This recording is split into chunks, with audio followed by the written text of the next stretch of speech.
Eu queria que você abrisse a palavra do Senhor comigo no livro de Neemias.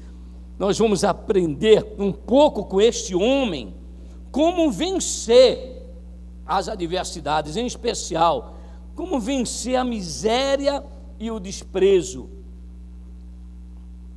Eu vou além. Como vencer a grande miséria e o desprezo. Neemias capítulo 1, do versículo 1 a 10, até vale a pena a gente ler os versículos que faz parte desse contexto, que vai até o versículo 11, vale a pena a gente ler, que diz assim: as palavras de Neemias, filhos de Acalias, no mês de Quisleu, no ano 20º, estando eu na cidade de Suzã, veio Anani, um dos meus irmãos, com alguns de Judá. Então lhes perguntei pelos judeus que escapavam e não foram levados para o exílio acerca de Jerusalém. Disseram-me: os restantes que não foram levados para o exílio e se acham na província, estão em grande miséria e desprezos. Os muros de Jerusalém estão derribados, as suas portas queimadas. Tendo eu ouvido essas palavras, assentei-me e chorei, lamentei por alguns dias, e estive jejuando e orando perante o Deus dos céus. E disse: ah, Senhor Deus dos céus, Deus grande e temível, que guardas a aliança e a misericórdia para com aqueles que te amam e guardam os teus mandamentos, estejam, pois, atentos os teus ouvidos e os teus olhos abertos para acudires à oração do teu servo, que hoje faço a tua presença dia e noite pelos filhos de Israel, teus servos, e faço confissão pelos pecados dos filhos de Israel, os quais temos cometido contra ti, pois eu e a casa de meu pai, nós temos pecado, temos procedido de todo corruptamente contra ti, não temos guardado os teus mandamentos, nem os teus estatutos, nem os juízos que ordenaste a Moisés teu servo. Lembra-te da palavra que ordenaste a Moisés teu servo, dizendo: se transgredirdes, eu vos espalharei por entre os povos. Mas, se vos convertestes a mim, e guardardes os meus mandamentos e os cumprirdes, então, ainda que os vossos rejeitados estejam pelas extremidades do céu, de lá os ajuntarei e os trarei para o lugar que tenho escolhido, para ali fazer habitar o meu nome. Estes ainda são os teus servos, e o teu povo que resgatastes com teu grande poder e com a tua mão poderosa. Ah, Senhor, estejam, pois, atentos os teus ouvidos à oração do teu servo e a dos teus servos que se agradam de temer o teu nome. Concede que seja bem sucedido hoje o teu servo e dá-lhe mercê perante este homem. Neste tempo eu era copeiro do rei. Feche os seus olhos. Meu Deus, quanto amor nós podemos perceber na tua palavra. Nós podemos perceber, ó Deus, um amor incondicional, um amor de Pai. E é nesta dependência que nós nos colocamos aqui, neste amor, para que o Senhor, que preparou algo especial, algo espiritual para as nossas vidas nesta manhã, para também, através das nossas vidas, sermos instrumentos de bênção na vida de outras pessoas. Nós pedimos, ó Deus, que tudo que o Senhor preparou na eternidade possa ser revelado. Tudo que o Senhor preparou nesta manhã, nesta palavra, o Teu Espírito Santo possa ministrar nos nossos corações. Nós precisamos dela, porque nós entendemos que através da Tua palavra vem a libertação. Através da Tua palavra vem a cura, vem a restauração. Através da Tua palavra vem a alegria. E nós queremos viver, Senhor, que o homem possa diminuir, o Teu Espírito Santo possa falar através da minha vida, no nome de Jesus. Amém. O título dessa mensagem é Vencendo a Miséria e o Desprezo.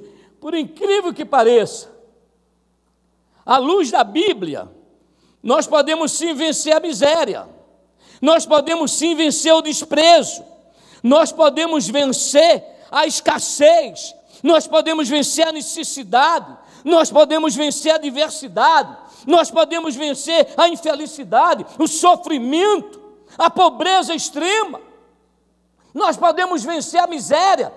Deus levanta este homem em um momento muito difícil para dizer como você pode reverter a miséria, ou a grande miséria, ou o desprezo, que é a indiferença, o desrespeito, o desamor, o abandono que você esteja vivendo, ou que alguém que você ama esteja vivendo, alguém da sua família, um amigo seu.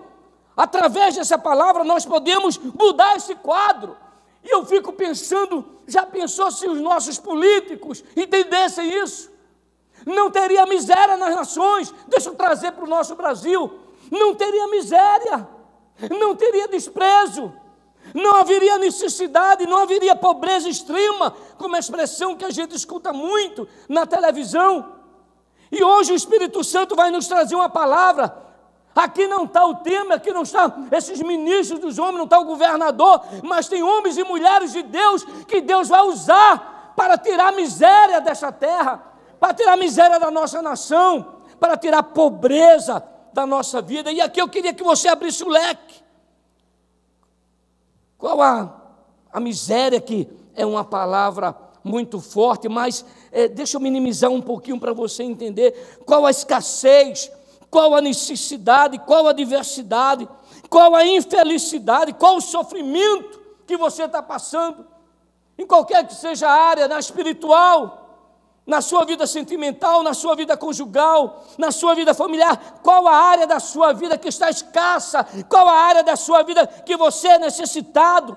Qual a área da sua vida que você está sofrendo, que você é infeliz? Ou melhor, qual a área da sua vida que você é pobre, espiritualmente falando?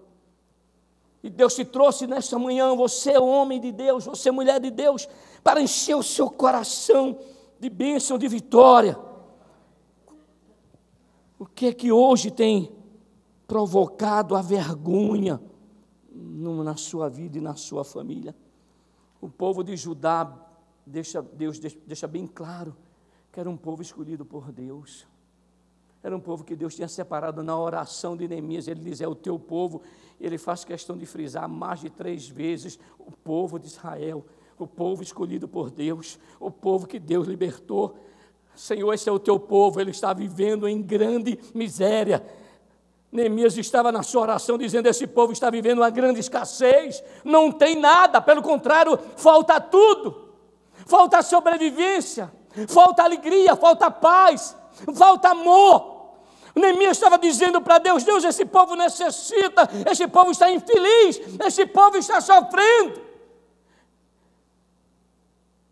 E Neemias estava ali naquela oração, se colocando diante de Deus, para mudar aquele quadro. Deus te trouxe nesta manhã, para você se colocar diante de Deus, para Deus mudar o quadro da miséria e do desprezo que você esteja vivendo, ou que a sua família esteja vivendo, sua cidade, a sua nação esteja vivendo. Eu extraí alguns pontos que Neemias, esse vencedor, escreveu. Eu não conheço um livro que comece desse jeito, sempre sai falando a história de fulano, a história de Beltrano. Vai lá para Jeremias, você vai ver, aqui ele diz, não, são as minhas palavras, eu vivi isso, eu testemunhei isso, está aqui no versículo 1, são as minhas palavras, as palavras de Neemias, e eu extraí alguns pontos aqui, para que você possa se apropriar desses atributos desse homem de Deus, desse Neemias, um homem que restaurou não só a sua família, não restaurou só a sua parentela, mas ele restaurou uma nação. Você tem ideia do poder de Deus na sua vida, o que pode fazer? Você pode restaurar uma nação inteira, você pode mudar a realidade do Brasil, você pode mudar a realidade da nossa cidade, nós podemos mudar a nossa família, pastores.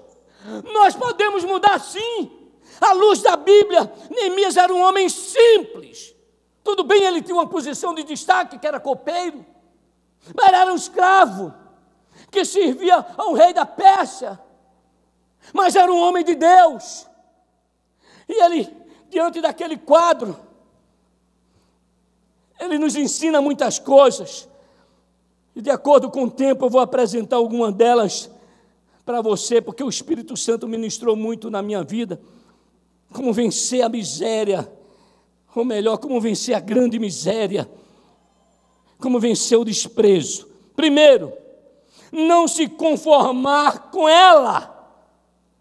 Não se conforme, não se molde, não aceite a miséria, não aceite esse estado de pobreza, de escassez, de infelicidade, não aceite o estado de sofrimento, nem na sua vida, nem nas pessoas que você ama, nem na sua nação. Neemias, ele não se conformou. Na hora que ele recebe aquela notícia, ele toma uma posição. Na hora que ele recebe aquela notícia, ele não se conforma.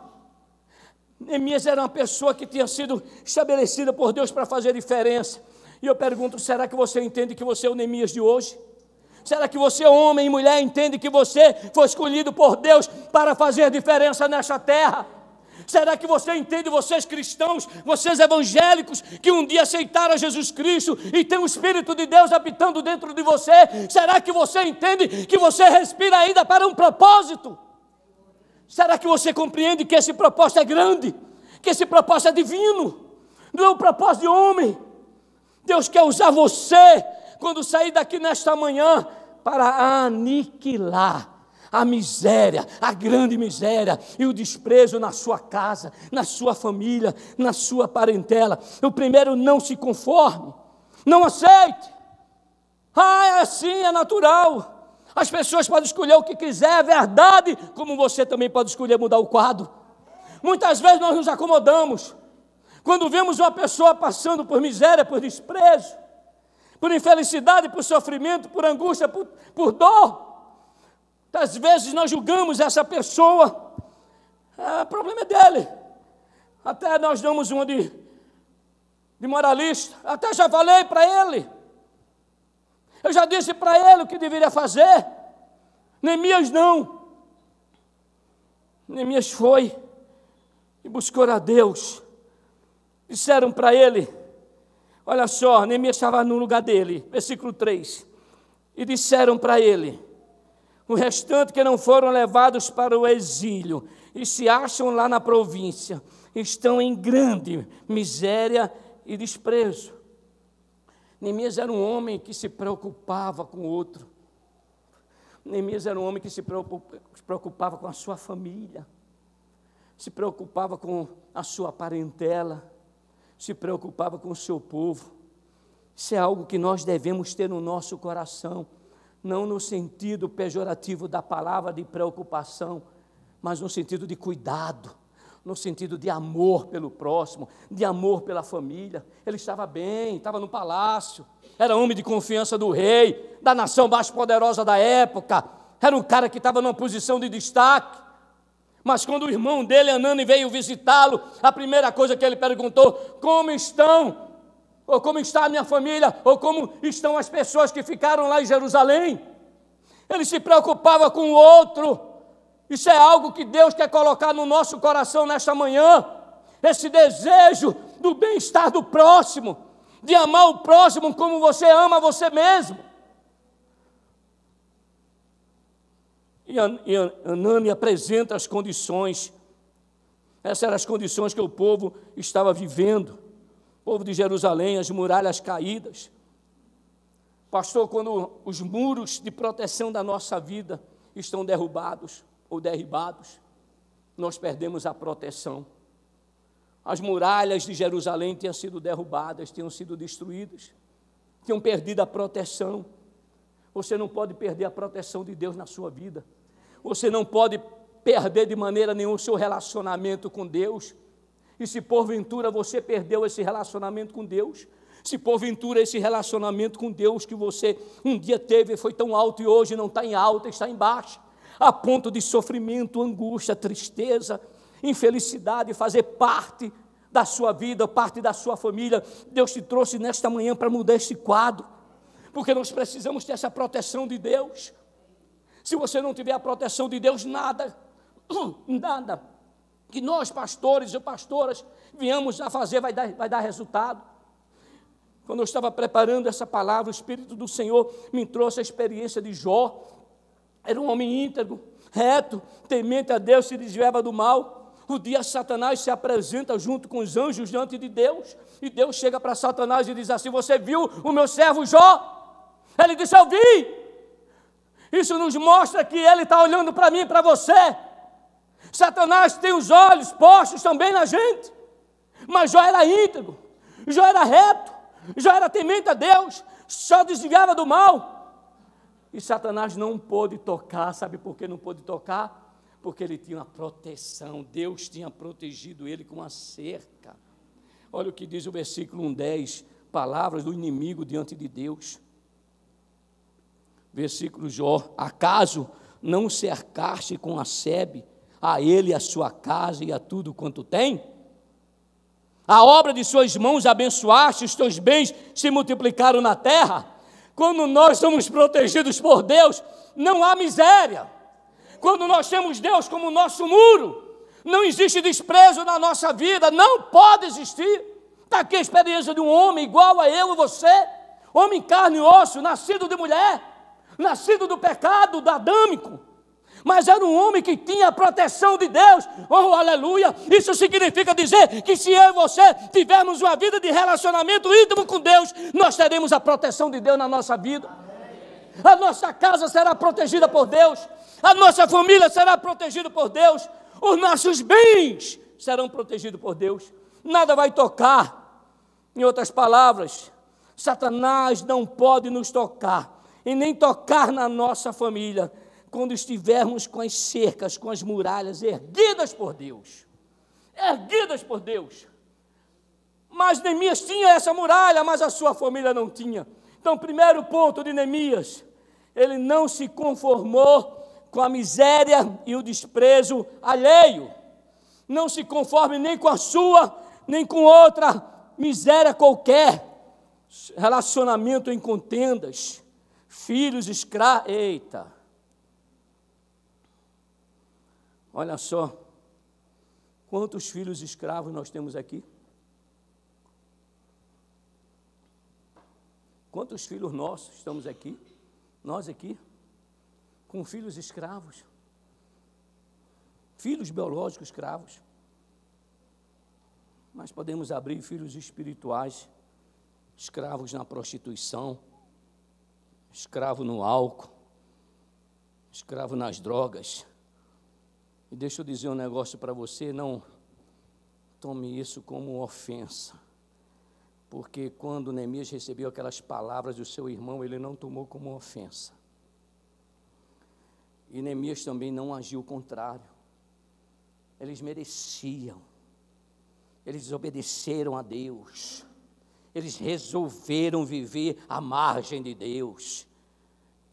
Foi dado palavra, foi ministrado para eles, mas eles não ouviram os profetas, não ouviram Esdras, o seu contemporâneo, não ouviram Jeremias, não ouviram os profetas do Antigo, mas eles não, Neemias não falou isso. Neemias, quando soube aquilo e tomou aquela posição, ele teve uma outra atitude. E Deus está dizendo para você que não é para você julgar aqueles que estão escravos, é para você se levantar como homem e mulher de Deus e tirar ele da escravidão. Precisamos reconstruir os muros de proteção, seja nas nossas vidas ou nas nossas famílias. Sabe por quê? Segundo Pedro 2,19 diz assim: aquele que é vencido fica escravo do vencedor. Quando alguém está vivendo a miséria, uma grande miséria, um desprezo, à luz da Bíblia ele já foi vencido. E o vencedor dele não é nada mais, nada menos que o inimigo das nossas vidas, Satanás e seus demônios. Mas Neemias se levantou para desfazer as obras do diabo. Deus escolheu a minha vida e a sua vida para desfazer as obras do diabo, seja na nossa vida, seja na nossa família, ou seja nessa nação. 1 Samuel capítulo 17, 9 a 11, nos apresenta o desafio muito grande de Golias. E o versículo 11 nos mostra que um homem indiferente com a situação, ele fica cada vez mais envergonhado. Todas as vezes que um homem ou uma mulher fica indiferente com aquela situação, com aquela tristeza, com aquela angústia, com aquele sofrimento, com a miséria, a Bíblia diz que ele fica mais envergonhado. Aqui traz a história de um rei. de um homem que Deus escolheu, chamado Saul. Deus escolheu ele. Deus mandou ungir ele como rei. Mas diante da luta, da adversidade, diante dos problemas, das ameaças, a Bíblia diz que ele ficou indiferente. E por ele ter ficado indiferente, ele foi envergonhado. A família dele foi envergonhada. A nação dele foi envergonhada. Diga assim: eu não posso ficar indiferente. Não posso, eu tenho que reagir. Se chegou alguma informação para mim, eu preciso reagir. Eu preciso ter uma posição contrária àquela. Porque quando Deus traz uma má notícia, quando Deus permite que você esteja passando por alguma situação, não é para entristecer você, não é para afundar você nesse sofrimento, na angústia, é para você se levantar. Levantar como instrumento de Deus. Levantar você como Neemias foi levantado. E mudar o quadro. Diga: eu posso mudar o quadro. Você pode reverter qualquer miséria. Você pode reverter qualquer sofrimento. Neemias, com todo respeito à palavra, não é melhor do que eu e você. As atitudes dele foi que fizeram diferença na vida dele. Mas ele era um homem igual a eu, igual a você. Mas as atitudes dele fez diferença. Eu queria que você virasse aí para seu irmão e dissesse para ele: não se conforme com a miséria. Não se conforme. Se amolde à miséria. É assim com todo mundo. Eu não tenho nada a ver com todo mundo. Meu negócio é com Deus. Eu já tenho falado aqui para vocês: não olhe à sua direita nem à sua esquerda, olhe para cima. O Senhor disse: olhai para mim e sereis salvos todos os termos da terra. Olhai para mim, olhe para o Senhor nessa situação. Não aceite, não tolere, não acomode-se. Não se sujeite com a situação, com a escassez, com a necessidade. Sabe para que a escassez existe? Sabe para que a miséria existe? Sabe por que muitas vezes a escassez vem de encontro à sua vida? Seja através de notícia, como no caso de Anani, ou seja, você vivendo isso. Diga: para glorificar o nome do Senhor. Porque é nas grandes lutas que vêm as grandes vitórias. A Bíblia diz que o justo, ele não se atemoriza de má notícias, porque o seu coração está firme e confiante no Senhor. Quando chega com má notícia para você, como é que está o seu coração? Quando chega uma má notícia que a sua mãe, o seu pai está com uma enfermidade incurável, qual é o seu comportamento? Pastor, eu choro. Não tem problema, Neemias também chorou. Mas ele não ficou parado no choro nem na tristeza. Ele foi buscar a presença do Senhor. Segundo ponto para vencer a miséria e o desprezo: busque a presença de Deus. Vira aí para seu vizinho e diga: para você vencer a miséria e o desprezo, busque a presença de Deus. Aleluia. Não devemos fazer como Saul, que diante da má notícia nada fez. Ele nada fez. Não é comigo. Não é comigo. Neemias podia ter dito: não é comigo, eu estou bem. Eu andei certinho no caminho do Senhor. Onde eu estou? Estou aqui, copeiro, cara.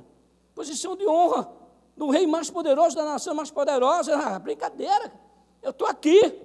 Não, ele não. Ele não aceitou isso. Ele agiu. Quando nós agimos, Deus responde. Em outras palavras, quando nós não agimos, Deus não responde. Diante da má notícia, você tem que se incomodar com a situação do próximo, mas buscar em quem pode resolver. Ele buscou a Deus. Neemias imediatamente buscou a presença de Deus. Um dia eu estava lendo a palavra na semana passada, no meu tempo a sós com Deus, aquela passagem em que um homem traz o seu filho, que ora caía na água, ora caía no fogo, e Jesus olha para aquele tumulto que estava acontecendo lá, e Jesus se aproxima e diz assim: o que é que está acontecendo? O pai daquele jovem diz: eu trouxe o meu filho para os teus discípulos, e eles nada puderam fazer. Meu filho ora cai na água, ora cai no fogo, demônio. Jesus olha para eles, geração perversa, até quando eu vou estar com vocês? Haverá um momento, Jesus estava dizendo, haverá um momento que eu vou subir aos céus e a minha palavra tem que ser suficientemente forte na sua vida para você expulsar qualquer demônio, para você orar pelas pessoas, reverter o quadro de miséria, o quadro de desprezo. Jesus estava dizendo para aqueles discípulos, ó geração perversa. Os discípulos chegam para Jesus depois que Jesus opera o milagre, expulsa aquele demônio e cura aquele jovem. Os discípulos chegam para Jesus e dizem assim, Senhor, por que nós não podemos? Jesus disse o quê? Falta de jejum, oração. Quando você estiver fraco espiritualmente, está faltando oração e jejum na sua vida, foi o que Deus falou para mim. A falta de poder é igual à falta de relacionamento com Deus. Falta de poder é igual à falta de oração. Falta de poder, Júnior, é igual à falta de jejum. Deus estava dizendo, Jesus estava dizendo, quer poder? Poder é algo inerente a Deus. Então, se você quer poder, você tem que andar com Deus. Você tem que se relacionar com Deus. Você tem que buscar Deus continuamente na sua vida. Porque as má notícias, quando vierem, você vai saber o que fazer. Você vai buscar a presença de Deus. Busca a presença do Senhor. O versículo 4, a parte B, estive jejuando e orando perante o Deus dos céus. Aí quando você vai olhar a Bíblia, é fantástica a Bíblia, não podia ser diferente, ela é a palavra de Deus. Aqui tem história de homens perdedores, fracassados, envergonhados, destruídos, homens de Deus. Homens que foram escolhidos por Deus. Deixa eu corrigir. Não eram homens de Deus, homens que foram corrigidos, escolhidos por Deus. Está aqui. Deus escolheu esses homens e fracassaram. Mas também aqui tem história de homens que Deus escolheu e são vencedores como Neemias. Será que dá para você entender? Se você fizer o que os vencedores fizeram, você vai ter o que eles tiveram. Porque Jesus era cheio de poder. Porque ele tinha um relacionamento próximo com o Pai. Jesus passava a noite inteira orando. Jesus, para escolher um discípulo, Jesus passou a noite orando. Jesus, para vencer a má notícia, para vencer a cruz, ele passava a noite orando. 40 dias orando, 40 dias jejuando. Quer vencer as má notícias? Quer vencer a miséria? Quer vencer o desprezo? Relacionamento com Deus. Relacionamento próximo com Deus. Josué capítulo 7, versículo 5, 7, é a história de um grande homem de Deus. Josué, insatisfeito diante da derrota sofrida pelo povo da cidade de Ai, ele rasgou as suas vestes e foi perante a arca de Deus. É engraçado quando alguma derrota chega diante da gente, quando nós perdemos alguma situação, ao invés de a gente tomar uma posição de reagir, a gente fica se lamentando pela perda. Está aqui Josué, escolhido por Deus, na hora que teve essa primeira derrota na vida dele, primeira e última, o cara era bom, o cara aprendeu com seus erros, ele aprendeu com seus erros, ganhou uma grande batalha de Jericó, pegou o povo, vem cá, a gente não tem como derrubar essas muralhas, vamos orar e vamos jejuar. Eles oraram, jejuaram, se santificaram. O que eles não puderam fazer, Deus fez. Entrega teu caminho ao Senhor, confia nele, e o que tu não pode fazer, ele pode, até porque não existe impossível para Deus. Isso é algo que tem que trazer segurança para mim, isso é algo que tem que trazer alegria para você, tem que trazer paz. Não tem como você acreditar que vai viver nesse mundo sem aflição, não tem como você pensar que vai viver nesse mundo sem acontecer nada, mas você deve pensar que você está vivendo nesse mundo com um propósito de fazer diferença, de glorificar o nome do Senhor, assim como nós estamos glorificando o nome de Deus, o nome do Senhor, através da vida deste homem chamado Neemias. Eu quero profetizar sobre a sua vida nesta manhã, você também vai glorificar, muita gente vai glorificar a Deus pela tua vida, por tomar uma posição diante de Deus, e dizer, eu não me conformo com essa miséria, Eu não me conformo com essa insatisfação, com esse desprezo, com essa angústia, com esse sofrimento, e eu vou buscar a Deus. 1 Samuel capítulo 30, versículos 6 e 8, Davi também foi um homem que não se conformou com a situação. A Bíblia diz que quando ele chega na sua cidade, os amalequitas tinham andado com ímpeto contra a cidade dele. Quando ele voltou, não tinha mulher, não tinha filho, todas as riquezas que ele tinha construído, o inimigo levou. A Bíblia diz que ele chorou. A Bíblia diz que os seus soldados que davam a sua vida por ele, neste momento olhou para ele e intentou apedrejá-lo. Aí, Neemias, a Bíblia diz que Davi se reanimou no Senhor seu Deus. Ele não se conformou em ter perdido a esposa, não se conformou em ter perdido os filhos, não se conformou em ter perdido os bens que ele tinha construído. E ele pega a estola sacerdotal, ele fez: quem? Abiatar vai orar por mim? Quem vai orar sou eu. Abiatar vai buscar Deus por mim? Conversa, quem vai buscar Deus sou eu. É o pastor Talismã que vai buscar Deus por mim? Não, é você. Sou eu, é você. Claro que você pode contar com os pastores, claro que você pode contar com as pastoras. Tem um sacerdote, Abiatar era um sacerdote. Davi pega a estola sacerdotal, coloca sobre ele, não se conformou com a situação e foi buscar a Deus. Deixa eu dizer um negócio para você. Jeremias fala, capítulo 29, buscar-me-eis e achareis quando me buscar de todo o vosso coração, e serei achado de vós, diz o Senhor, e farei mudar a vossa sorte. Sabe o que é sorte no original? É cativeiro, é prisão, é vergonha, é desprezo, é miséria. E o Espírito Santo nos trouxe nessa manhã para tirar tudo isso da nossa vida, mostrar que é possível vencer a miséria e o desprezo, tanto na nossa vida como na nossa família. Se você crê nisso, e você está passando por alguma situação dessa, ou você está passando, ou conhece na sua família alguém que está passando por alguma situação dessa, se coloque de pé que eu quero orar por você.